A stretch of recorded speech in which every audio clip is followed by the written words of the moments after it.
عبد المطلب کو یہ حکم اس وقت دیا گیا جب وہ اپنی منت بھول چکے تھے۔ پہلے خواب میں ان سے کہا گیا منت پوری کرو۔ انہوں نے ایک مہنڈا ذبح کر کے غریبوں کو کھلا دیا۔ پھر خواب آیا اس سے بڑی پیش کرو۔ اس مرتبہ انہوں نے ایک بیل ذبح کر دیا۔ خواب میں پھر یہی کہا گیا اس سے بھی بڑی پیش کرو۔ اب انہوں نے ایک اونٹ ذبح کیا۔ پھر خواب آیا اس سے بھی بڑی پیش کرو۔ انہوں نے پوچھا اس سے بڑی چیز کیا ہے؟ تب کہا گیا اپنے بیٹوں میں سے کسی کو ذبح کرو جیسا کہ تم نے منت مانی تھی۔ اب انہیں اپنی منت یاد آئی۔ پہلے اپنے بیٹوں کو جمع کیا، ان سے منت کا ذکر کیا۔ سب کے سر جھک گئے۔ کون خود کو ذبح کرواتا؟ آخر عبداللہ بولے ابا جان آپ مجھے ذبح کر دیں۔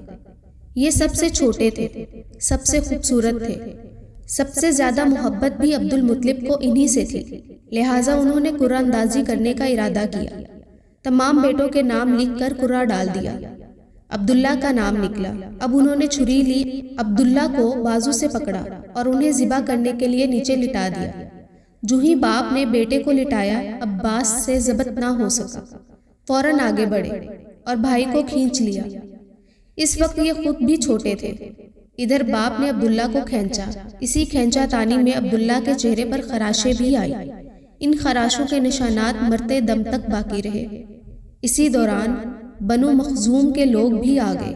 انہوں نے کہا آپ اس طرح بیٹے کو ذبح نہ کریں، اس کی ماں کی زندگی خراب ہو جائے گی۔ اپنے رب کو راضی کرنے کے لیے بیٹے کا فدیہ دے دیں۔ اب سوال یہ تھا کہ فدیہ کیا دیا جائے۔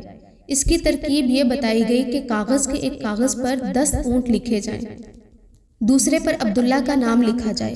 اگر 10 اونٹ والی پرچی نکلے تو 10 اونٹ قربان کر دیے جائیں۔ اگر عبداللہ والی پرچی نکلے تو 10 اونٹ کا اضافہ کر دیا جائے۔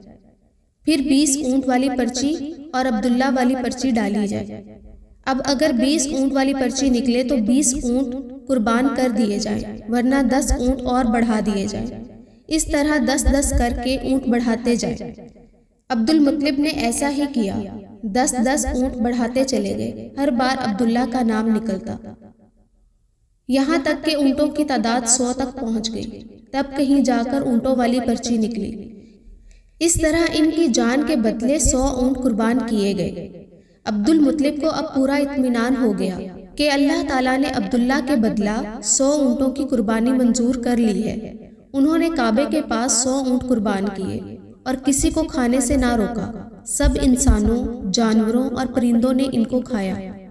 امام ظاہری کہتے ہیں کہ عبد المطلب پہلے آدمی ہیں جنہوں نے آدمی کی جان کی قیمت 100 اونٹ دینے کا طریقہ شروع کیا۔ اس سے پہلے 10 اونٹ دیے جاتے تھے۔ اس کے بعد یہ طریقہ سارے عرب میں جاری ہو گیا، گویا قانون بن گیا کہ آدمی کا فدیہ 100 اونٹ ہے۔ نبی کریم صلی اللہ علیہ وآلہ وسلم کے سامنے جب یہ ذکر آیا تو آپ نے اس فدیہ کی تصدیق فرمائی، یعنی فرمایا کہ یہ درست ہے، اور اسی بنیاد پر نبی کریم صلی اللہ علیہ وآلہ وسلم فرماتے ہیں میں 2 ذبیحوں یعنی حضرت اسماعیل علیہ السلام اور حضرت عبداللہ علیہ السلام کی اولاد میں سے ہوں۔ حضرت عبداللہ قریش میں سب سے زیادہ حسین تھے۔ ان کا چہرہ روشن ستارہ کی مانند تھا۔ قریش کی بہت سی لڑکیاں ان سے شادی کرنا چاہتی تھیں، مگر حضرت عبداللہ کی حضرت آمنہ سے شادی ہوئی۔ حضرت آمنہ وہب بن عبد المناف بن زہرہ کی بیٹی تھی۔ شادی کے وقت حضرت عبداللہ کی عمر 18 سال تھی۔ یہ شادی کے لیے اپنے والد کے ساتھ جا رہے تھے کہ راستے میں ایک عورت کعبہ کے پاس بیٹھی نظر آئی۔ یہ عورت ورقہ بن نوفل کی بہن تھی۔ ورقہ بن نوفل قریش کے ایک بڑے عالم تھے۔ ورقہ بن نوفل سے ان کی بہن نے سن رکھا تھا کہ وقت کے آخری نبی کا ظہور ہونے والا ہے، اور ان کی نشانیوں میں سے ایک نشانی یہ ہوگی کہ ان کے والد کے چہرے میں نبوت کا نور چمکتا ہوگا۔ جو ہی اس نے حضرت عبداللہ کو دیکھا فوراً اس کے ذہن میں یہ بات آئی۔ اس نے سوچا ہو نہ ہو یہ وہ شخص ہے جو پیدا ہونے والے نبی کے باپ ہوں گے۔ چنانچہ اس نے کہا اگر تم مجھ سے شادی کر لو تو میں بدلہ میں تمہیں اتنے ہی اونٹ دوں گی جتنے تمہاری جان کے بدلے میں ذبح کیے گئے تھے۔ اس پر انہوں نے جواب دیا میں اپنے باپ کے ساتھ ہوں، ان کی مرضی کے خلاف کچھ نہیں کر سکتا، نہ ان سے الگ ہو سکتا ہوں، اور میرے والد باعزت آدمی ہیں، اپنی قوم کے سردار ہیں۔ بہرحال ان کی شادی حضرت آمنہ سے ہو گئی۔ آپ قریش کی عورتوں میں نسب اور مقام کے اعتبار سے افضل تھیں۔ حضرت آمنہ حضرت عبداللہ کے گھر آ گئی۔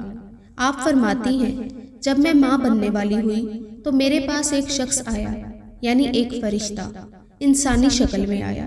اس وقت میں جاگنے اور سونے کے درمیانی حالت میں تھی۔ عام طور پر اس حالت کو غنودگی کہا جاتا ہے۔ اس نے مجھ سے کہا، کیا تمہیں معلوم ہے تم اس امت کی سردار اور نبی کی ماں بننے والی ہو؟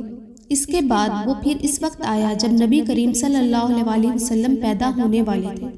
اس مرتبہ اس نے کہا، جب تمہارے ہاں پیدائش ہو تو کہنا، میں اس بچے کے لیے اللہ کی پناہ چاہتی ہوں، ہر حسد کرنے والے کے شر اور برائی سے۔ پھر تم اس بچے کا نام محمد رکھنا، کیونکہ ان کا نام تورات میں احمد ہے، اور زمین و آسمان والے ان کی تعریف کرتے ہیں، جبکہ قرآن میں ان کا نام محمد ہے اور قرآن ان کی کتاب ہے۔ ایک روایت کے مطابق فرشتے نے ان سے یہ کہا، تم وقت کے سردار کی ماں بننے والی ہو۔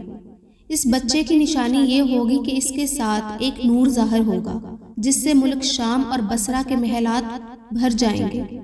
جبکہ وہ بچہ پیدا ہو جائے گا تو اس کا نام محمد رکھنا، کیونکہ تورات میں ان کا نام احمد ہے اور آسمان اور زمین والے ان کی تعریف کرتے ہیں، اور انجیل میں ان کا نام احمد ہے کہ آسمان اور زمین والے ان کی تعریف کرتے ہیں، اور قرآن میں ان کا نام محمد ہے۔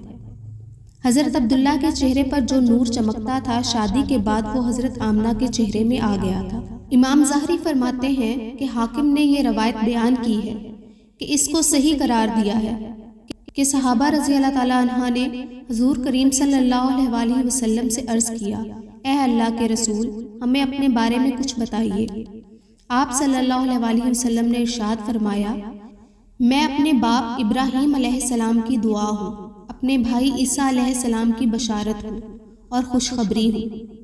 جب میں اپنی والدہ کی شکم میں آیا تو انہوں نے دیکھا گویا ان سے ایک نور ظاہر ہوا ہو، جس سے ملک شام میں بصرہ کے محلات روشن ہو گئے۔ حضرت آمنہ نے حضرت حلیمہ سعدیہ سے فرمایا تھا، میرے اس بچے کی شان نرالی ہے، یہ میرے پیٹ میں تھے تو مجھے کوئی بوجھ اور تھکن محسوس نہیں ہوئی۔ حضرت عیسیٰ علیہ السلام وہ آخری پیغمبر ہیں جنہوں نے آپ صلی اللہ علیہ وسلم کی آمد کی خوشخبری سنائی ہے۔ اس بشارت کا ذکر قرآن پاک میں بھی ہے۔ سورہ صف میں اللہ تعالیٰ فرماتے ہیں، اور اسی طرح وہ وقت بھی قابل ذکر ہے جبکہ عیسیٰ ابن مریم علیہ السلام نے فرمایا کہ اے بنی اسرائیل، میں تمہارے پاس اللہ کا بھیجا ہوا آیا ہوں کہ مجھ سے پہلے جو تورات آ چکی ہے میں اس کی تصدیق کرنے والا ہوں، اور میرے بعد جو ایک رسول آنے والا ہے اس کا نام مبارک احمد ہوگا، میں ان کی بشارت دینے والا ہوں۔ اب چونکہ حضرت عیسیٰ علیہ السلام یہ بشارت سنا چکے تھے، اس لیے ہر دور کے لوگ آپ صلی اللہ علیہ وسلم کی آمد کا بے چینی سے انتظار کر رہے تھے۔ ادھر آپ کی پیدائش سے پہلے ہی حضرت عبداللہ انتقال کر گئے تھے۔ سابقہ کتب میں آپ کی نبوت کی ایک علامت یہ بھی بتائی گئی ہے کہ آپ کے والد کا انتقال آپ کی ولادت سے پہلے ہو جائے گا۔ حضرت عبداللہ ایک تجارتی قافلے کے ساتھ تجارت کے لیے گئے تھے، اسی دوران بیمار ہو گئے اور کمزور ہو کر واپس لوٹے۔ قافلہ مدینہ منورہ سے گزرا تو حضرت عبداللہ اپنے ننیال یعنی بنو نجار کے ہاں ٹھہرے۔ ان کی والدہ بنو نجار سے تھی، 1 ماہ تک بیمار رہے اور انتقال کر گئے، انہیں یہیں دفن کر دیا گیا۔ تجارتی قافلہ جب حضرت عبداللہ کے بغیر مکہ مکرمہ پہنچا اور عبد المطلب کو پتہ چلا کہ ان کے بیٹے عبداللہ بیمار ہو گئے ہیں اور مدینہ منورہ میں اپنے ننیال میں ہی ہیں، تو انہیں لانے کے لیے عبد المطلب نے اپنے بیٹے زبیر کو بھیجا۔ جب یہ وہاں پہنچے تو عبداللہ کا انتقال ہو چکا تھا۔ مطلب یہ کہ آپ صلی اللہ علیہ وسلم اس دنیا میں اپنے والد کی وفات کے چند ماہ بعد تشریف لائے۔